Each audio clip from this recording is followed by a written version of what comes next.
Mesdames et messieurs, bonsoir et bienvenue dans ce journal dont voici le sommaire. À Kindia, l'ANAFIC enclenche des travaux dans le cadre de la construction des sièges de ses différentes antennes régionales. La région de Kindia constitue la première étape à suivre dans ce journal. Et puis à Cancan, des salles de classe sont désormais disponibles à l'école de santé pour améliorer les conditions d'apprentissage. C'est un engagement de l'ONG Santé Intégrée en faveur de la santé communautaire. La semaine internationale de la langue arabe vient d'être lancée à Dubreka. Cette semaine s'inscrit dans le cadre de la célébration de la journée internationale de la langue arabe prévue le 18 décembre prochain. C'est tout pour le sommaire. Encore une fois, bonsoir et bienvenue à tous. À Conakry, une formation est organisée en faveur des journalistes.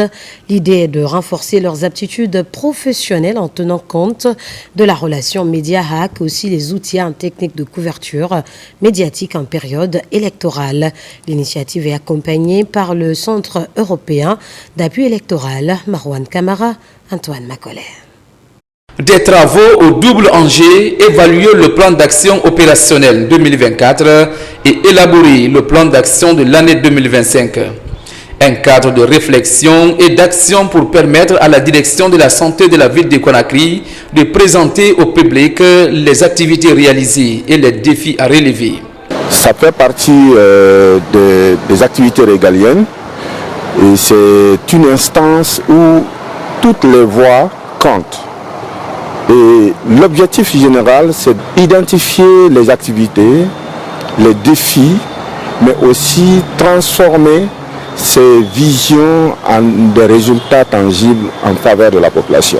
Et pour concrétiser cette vision de M. le Président, c'est à nous de travailler, d'impliquer à des sessions comme ça la communauté, mais aussi toutes les parties prenantes. Nous avons toujours le plus souvent travaillé avec la direction régionale de la santé de Conakry et nous avons accompli beaucoup de missions, beaucoup d'activités ensemble. Je sais qu'à l'issue de l'élaboration et de la validation de ce plan d'action qui est en cours, je suis certaine que la direction régionale de la santé de Conakry arrivera à bout de ce plan d'action. Autre défi de ces travaux d'élaboration du plan d'action opérationnel 2025, définir les indicateurs de succès en identifiant les priorités pour répondre aux attentes de tous les acteurs avec l'appui technique du Bureau de stratégie et de développement du ministère de la Santé et de l'Hygiène publique. L'apport du BSD par rapport à cette activité, c'est un appui technique. L'appui sera purement technique. C'est de voir les activités qui sont réalisables, donc la retenue de ces activités pour le courant 2025, mais aussi d'évaluer les activités précédentes, donc voir un peu les problèmes qui ont empêché la réalisation de ces activités-là. Et ensuite voir si possible la reconduite de ces activités pour le courant 2025. Le principal résultat attendu de ce conclave des différentes parties prenantes est de transformer en acte concret la vision collective du renforcement de la santé de proximité dans la ville de Conakry. Je vous le disais au sommaire, à Kindia, l'Agence nationale de financement des collectivités enclenche des travaux dans le cadre de la construction des sièges de ces différentes antennes régionales. La région de Kindia constitue la première étape avec un délai d'exécution des travaux prévus pour 5 mois. Falilou Diallo, Fanalabaya Kamara. C'est parti pour les travaux de construction du nouveau siège régional de l'Agence nationale de financement des collectivités à Kindia. C'est une action qui s'inscrit dans le cadre de la refondation de l'État avec un délai d'exécution des travaux prévu pour 5 mois. Ce jour qui marque la pose de cette première pierre et toujours dans le strict respect des instructions de M. le Président, nous ne sommes pas aujourd'hui à un moment de discours car il y a des bâtiments qui se lancent mais qui ne sont pas achevés et nous pouvons vous rassurer que dans le cadre de l'ANAFIC, tous les bâtiments seront réalisés dans un délai contractuel de 5 mois et le jour de l'inauguration, je pense que nous serons beaucoup plus en train de faire des discours que des commentaires. Cette opération va s'étendre dans toutes les régions administratives du pays. Kindia constitue la première étape, l'idée de rapprocher les bénéficiaires des acteurs impliqués dans la réalisation des infrastructures sociales de base dans l'arrière-pays. L'ANAFIC est un instrument de développement au sein des collectivités. Le directeur général et son équipe, ils sont au four et au moulin pour que le développement arrive au niveau des collectivités à l'intérieur du pays. Donc nous remercions très sincèrement M. le DG. Même si je n'ai pas toutes les notions, mais quand même j'ai le B.A.B.A. Donc je serai à côté pour que ce travail-là soit fait et dans le délai. Quand ce bâtiment-là va pousser ici, tout le quartier-là sera illuminé par l'image de ce bâtiment. C'est ça le développement, c'est ce que nous voulons. Le processus est appuyé par le ministère de l'administration du territoire et de la décentralisation. Il s'agit de construire des antennes régionales de cette agence partout en Guinée. Deuxième grand titre de cette édition, santé communautaire à Kankan. Des salles de classe sont désormais disponibles à l'école de santé de Nabaya pour améliorer les conditions d'apprentissage. C'est un engagement de l'ONG Santé intégré pour offrir aux apprenants un environnement propice à l'acquisition de la connaissance. Djamon Kaba, Abdoulaye Diallo.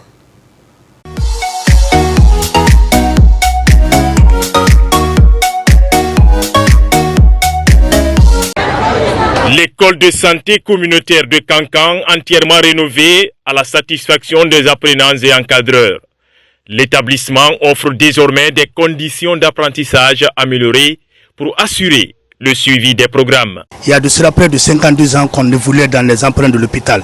Mais aujourd'hui, avec cette rénovation, nous pouvons dire partout que nous avons une école de santé type qui peut accueillir bon nombre d'élèves. Avant, nos conditions d'études étaient un peu compliquées. On nous regroupait dans les salles de classe pour étudier. Maintenant, avec ces 3 salles de classe, en espérant avoir les meilleures conditions d'études. En offrant aux apprenants cet environnement propice à l'acquisition de connaissances et de compétences, l'ONG Santé Intégrée pose un nouveau jalon pour promouvoir la santé communautaire. Et les travaux effectués ont porté sur 3 salles de classe et que nous avons réhabilitées, et ainsi qu'une direction. Dans le cadre de notre convention avec le ministère de la Santé et d'une manière générale avec le gouvernement guinéen, nous avons décidé d'apporter une assistance technique et financière dans le domaine de la santé.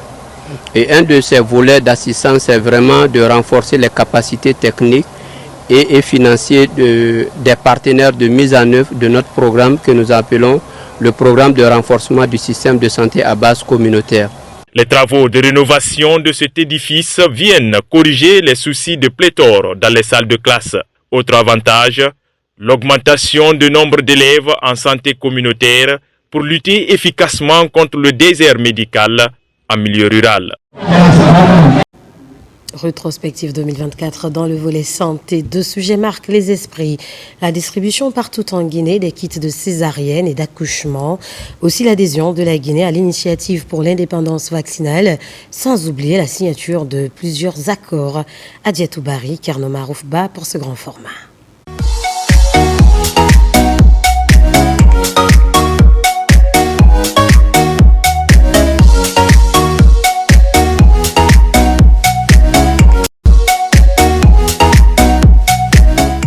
En 2024, l'amélioration de la santé de la mère et de l'enfant a été l'une des actions prioritaires du ministère de la Santé et de l'Hygiène publique.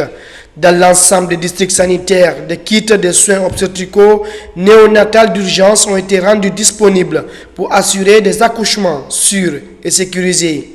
Cette mise à disposition entre dans le cadre de la réduction de la mortalité maternelle et infantile dans le pays. Au total, ce sont 40 conteneurs de 40 pieds qui sont réceptionnés par le département de la santé grâce à un appui du président de la République, le général d'armée Mamadi Doumbouya. Ce qui aura permis aux établissements hospitaliers de faire face aux complications obstétricales pendant et après l'accouchement. Une étape cruciale pour le ministère de la Santé dans la dynamique de sauver la vie et améliorer la santé des mères et des nouveau-nés.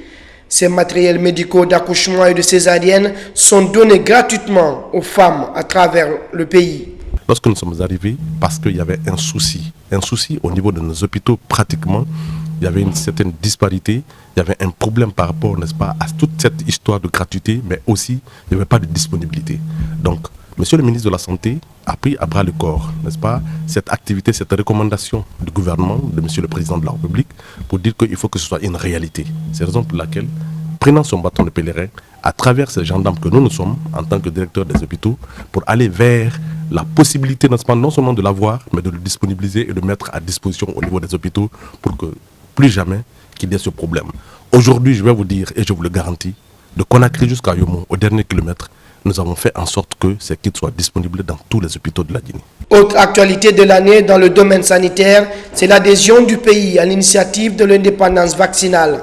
Le 24 mai dernier, les accords ont été signés dans ce cadre entre le ministre de la Santé, du Budget et celui de l'Économie et des Finances en présence du chef de gouvernement. Dans la même dynamique, en novembre, un mémorandum d'entente et la lettre de garantie entre le ministère de la Santé et l'UNICEF ont été concrétisés par une signature. La signature du mémorandum d'accord et la lettre de garantie d'un montant de 2 500 000 $ US constitue une étape majeure pour finaliser le processus de l'initiative pour l'indépendance vaccinale. Cela a permis de réduire la rupture des vaccins souvent fréquente et accroître la couverture vaccinale du pays. L'objectif de cette adhésion est d'éviter au pays la rupture en vaccin pour réduire le taux de prévalence des maladies évitables par la vaccination.